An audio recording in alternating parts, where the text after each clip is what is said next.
बिस्मिल्लाहिर्रहमानिर्रहीम अस्सलामु अलैकुम वरहमतुल्लाहि वबरकातुहू। मोहम्मद मुज़म्मिल हसन आपसे मुखातिब है जी। एक नए सेशन के साथ आपकी खिदमत में हाज़िर है। अजीबो गरीब बलंडर मारेंगे आज आपके सामने वीडियो में, अजीबो गरीब बातें करेंगे।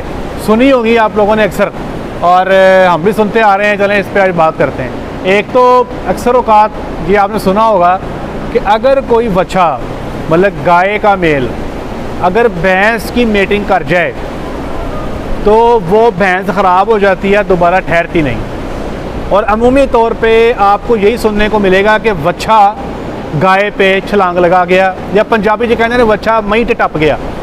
ठीक है जी, ज़रा मज़ा आता पंजाबी बोलने का। तो वो भैंस ख़राब हो जाती है और वो ठहरती नहीं।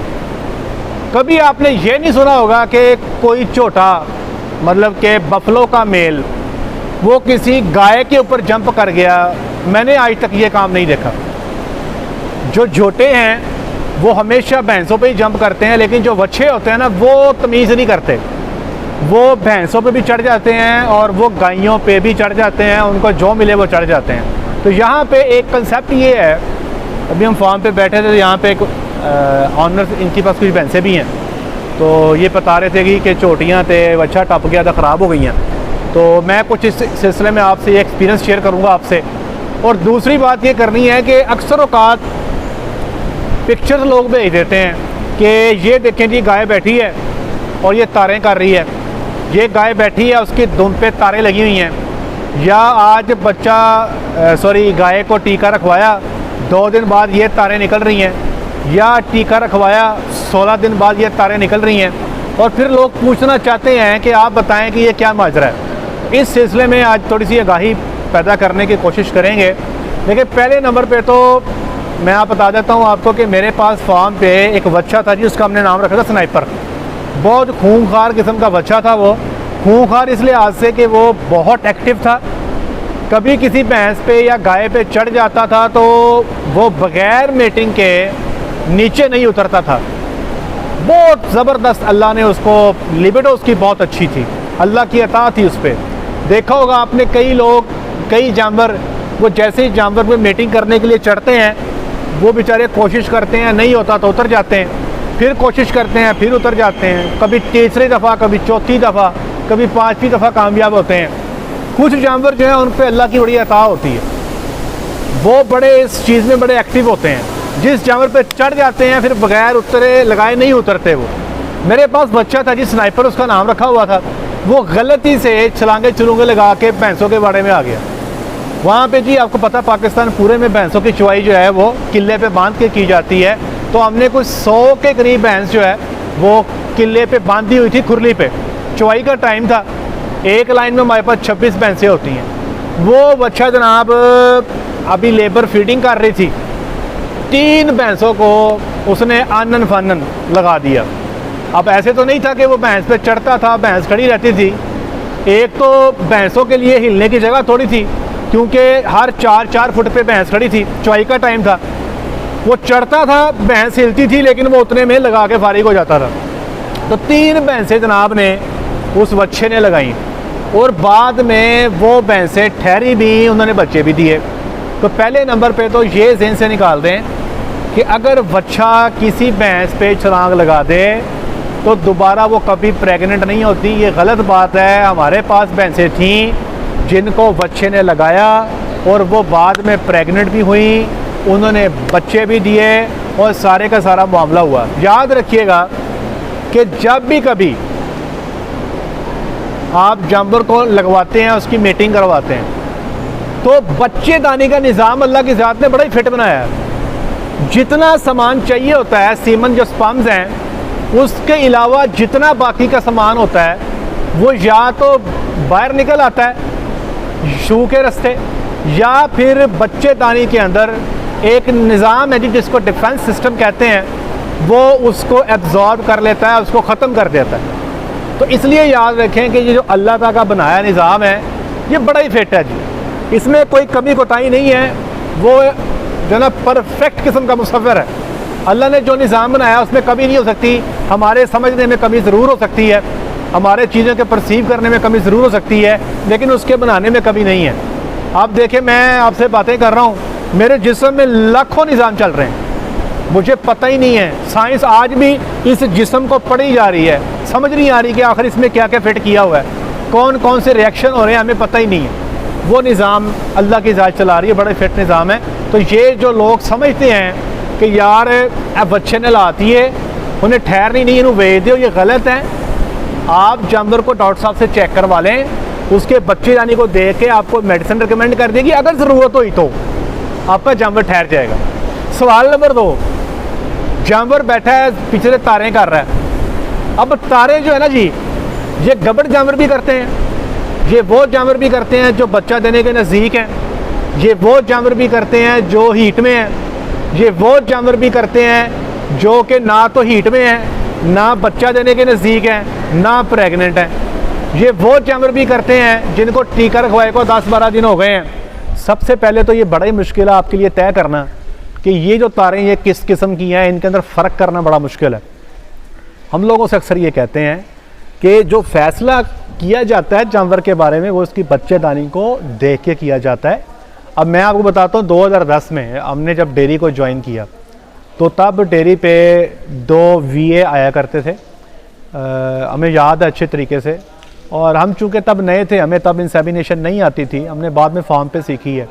तो वो रोज़ाना सुबह को आते थे और वो शेड में फिरते थे और वो जो भी टीका टूका रखते थे वो रख के चले जाते थे। अच्छा, एक दिन क्या हुआ कि उन्होंने 2 गायों को टीका रखा, एक का नंबर था 125 और एक गाय का नंबर था 177। अच्छा, वो टीका रख के चले गए। गायें बहुत अच्छी थी, जो 177 थी वो प्योर थी, कैनेडियन प्योर फ्रीजन थी। और आपको पता 2010 में प्योर गाय की क्या वैल्यू होगी। और जो दूसरी गाय थी वो 40 सन का क्रॉस था, अच्छा जानवर था। शाम को फार्म पे जो ऑनर थे वो आए, हमने उनको कहा जी मुबारक हो, आज आपके 2 अच्छे जानवर जो हैं उन्होंने उनको इंसेमिनेट कर दिया गया है। वो बजाय खुश होने के उनके चेहरे पे एक अजीब सा परेशानी उनके चेहरे पे आ गई। हमने कहा सर क्या हुआ, आप खुश नहीं हो रहे, इतने अच्छे जानवर जो जिनको इंसेमिनेट कर दिया गया। कहते डॉक्टर साहब ये तो प्रेग्नेंट थी दोनों। हमें तो रिकॉर्ड का पता भी नहीं था, हमें मेरा ख्याल है फार्म पे ज्वाइन किए को 10 दिन हुए थे। और शुरू में आपको पता है जो इंटर्नी होते हैं उनको जानवरों को हाथ लगाने आपको पता कितना को दिया जाता है। और लोग परेशान ही होते हैं कि यार इतना महंगा जानवर है, ये तजर्बे ना करें हमारे जानवरों पे। हम ज़रा दूर दूर से चीज़ों को ऑब्ज़र्व किया करते थे या रिकॉर्ड कीपिंग किया करते थे। अच्छा, जब वो जानवर चेक किए गए तो वाकई वो प्रेग्नेंट थे। एक थी प्रेग्नेंट 7 माह की और एक प्रेग्नेंट थी कोई पौने 7 माह की, दोनों प्रेग्नेंट थी। अब हुआ ये कि वो प्रेग्नेंट थी और वो तारें कर रही थी, तो वो जो साहब आया करते थे फार्म पे, अब वो भी हमारे जैसे ही थे, तजर्बा उनका पूरा सुरा ही था। बंदा सीखता है, गलतियाँ करता, हमने खुद बड़ी गलतियाँ की हैं जी, ऐसी बात नहीं है, हम भी वो गलतियाँ करके यहाँ पहुँचे हैं। तो जब उन्होंने देखा कि तारे कर रही हैं, उन्होंने टीका बनाया, रख के चले गए। अब 7वें महीने में आपको पता है कि बच्चा बिल्कुल पेट के अंदर होता है और जो बच्चेदानी का मुंह है ना, सर्विक्स, वो आगे जाके पड़ी होती है। तो जब उन्होंने टीका रखा, एक में राड पास हो गया, एक में नहीं हुआ। जिसमें राड पास हुआ उसने बच्चा फेंक दिया 3 दिन बाद, दूसरी जो थी खैर वो बच गई। तो कहने का मकसद ये है कि सिर्फ बाइट से देख के ये फ़ैसला नहीं किया जा सकता कि ये जानवर प्रेग्नेंट है, ये प्रेग्नेंट नहीं है। ये हमने मतलब हमें भी कन्फ्यूजन हो जाती है। हमें 12 साल हो गए हैं, बेशक उनकी तारों में फ़र्क होता है, लेकिन हमने ऐसे जानवर भी देखे हैं जो प्रेग्नेंट होते हैं और बिल्कुल ऐसे तारे कर रहे होते हैं जैसे ये हीट में जानवर है। ये हमने कई दफ़ा देखा है। इसलिए हम जब भी जानवरों को की तारे देखते हैं उनको पहले चेक कर लेते हैं, बच्चेदानी को लाजमी चेक करते हैं। मैं पीछे फार्म पे हम प्रोटोकॉल के लिए गायें चेक कर रहे थे जी, तो 22 गायें चेक की, उनमें 2 प्रेग्नेंट निकल आई। अब ये 2 जो प्रेग्नेंट निकली, ये रिकॉर्ड की ख़राबी कि AI की गई, रिकॉर्ड में नहीं आई, और जब चेक हुआ तो पता लगा यार ये तो प्रेग्नेंट है। अगर वो उनको चेक ना करते, 20 की 20 को प्रोटोकॉल लगा देते, तो ये जो 2 प्रेग्नेंट है इन्होंने बच्चे फेंक देने थे। तो ये प्रॉब्लम ना फार्म्स पे हो जाते हैं, रिकॉर्ड कीपिंग ऊपर नीचे हो जाती है। इसलिए हम जहाँ पे रिकॉर्ड अच्छी तरह मेंटेन है वहाँ पे भी हम ये कोशिश करते हैं, पहले जानवर को चेक करते हैं, चेक करने के बाद उसको ग्रुप में डालते हैं, चाहे रिकॉर्ड हो चाहे ना हो। तो इसलिए भाईजान सिर्फ ये देख के फैसला करना कि ये तारें कर रही है तो समझो ये गब्बड़ हो गई, आट सुट रही है समझो ये गब्बड़ हो गई, ये 100% नहीं होता।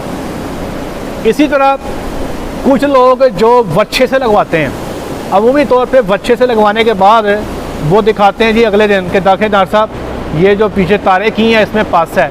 वो पस नहीं होती, वो बच्चे का सीमन वापस आ रहा होता है। और दूसरे नंबर पे याद रखिएगा, जो भी सीमन आप जानवर के अंदर रखवाते हैं उसमें सीमन सारी डायरेक्शन में मूव कर रहा होता है। जो स्पम्स होते हैं वो बाहर भी निकलते हैं, वो आगे भी जाते हैं। तो ये ना सोचें कि जो आपने सीमन रखा सारा ही बाहर आ गया, ऐसे नहीं होता। तो ये कुछ परेशानियां थी जो अक्सर आवाम की होती हैं। अगर गब्बन का गाय हो, उसमें अगर गब्बन छोटी हो वैसे उसमें बच्चा टप जाए तो बच्चा फेंक देता। हाँ, ये अगला सवाल डॉक्टर साहब बता रहे हैं कि प्रेग्नेंट जानवर हो और उस पर कोई जानवर जंप कर दे तो वो भी बच्चा फेंक देता है। जी, इसमें मैंने दोनों चीज़ें देखी हैं। हमारे पास एक 45 दिन का गब्बन जानवर था। फार्मर ने फार्म पे लेबर दी, उन्होंने कहा जी ये हीट में है, पैलेंट बच्ची थी। हमने उसको बांधा, ये भी तब की बात है, 2010 की बात है। हम नए नए फार्म पर आए थे, बच्चे को लेकर आए, बच्चा चढ़ा तो गाय आगे हिल रही थी, खड़ी नहीं थी हो रही। उसको पंगा लगा कर ज़बरदस्ती न जी उसकी मीटिंग करवा दी। उसने 2 दिन बाद बच्चा फेंक दिया। एक हमारे पास गाय थी जी 207 नंबर, 7 माह की प्रेग्नेंट थी, लेकिन वो उसकी खसूसियत ये थी जब भी कोई जानवर उस पर जंप करता था वो कभी ज़िंदगी में नहीं हिली। ये कोई थोड़ा डिफरेंट केस था। कुछ गायें ऐसी होती हैं फ्रीजन काउज में जो प्रेग्नेंट होने के बावजूद उन पर कोई गाय जंप करे तो वो आगे से नहीं हिलती। मैंने उस गाय को 207 नंबर को 7 माह की प्रेग्नेंट को ड्राई किया और उसको ड्राई सेक्शन में भेज दिया। वहाँ बच्चा था, बच्चे ने उसको 4 दफ़ा मेट किया, लेकिन अल्लाह का शुक्र उसने बच्चा नहीं फेंका। तो यहाँ पे मैंने दोनों मामला देखे। प्रेग्नेंट जानवर को अगर आपका बच्चा लगा दे तो यहाँ पे अबॉर्शन हो भी सकती है और यहाँ पे बचत भी हो सकती है।